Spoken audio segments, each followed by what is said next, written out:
आपण सगळ्यांनी एक गोष्ट जाणून घेतली पाहिजे, 1997ला एमपीएससीचा पहिल्यांदा पेपर फुटला होता पीएसआयचा, आणि त्यावेळेसचे अध्यक्ष जे होते एमपीएससीचे, काय नाव होतं त्यांचं, कर्णिक, त्यांना जेलमध्ये टाकलं होतं, 1.5 वर्ष जेलमध्ये होते। आता विद्यार्थ्यांची मागणी, आमची सगळ्यांची मागणी आहे की एफडीएचा हा जो पेपर इन्स्पेक्टरचा फुटला, त्याचे जे प्रश्न फुटले, त्याच्याच बरोबर एक्साईजचा जो इंटरनल लेवलची परीक्षा असते त्याचं मार्किंग पॅटर्न फुटलं।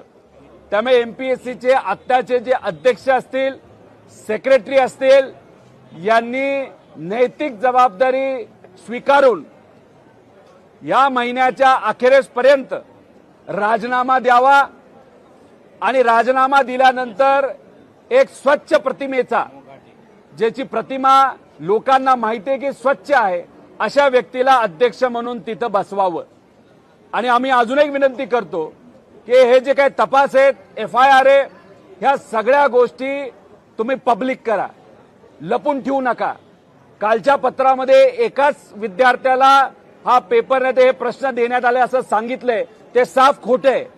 अनेक लोकांची नावं आम्ही दिलेली आहेत, एक पेपर हा 40-40 लाख रुपयाला तिथं गेलेला आहे।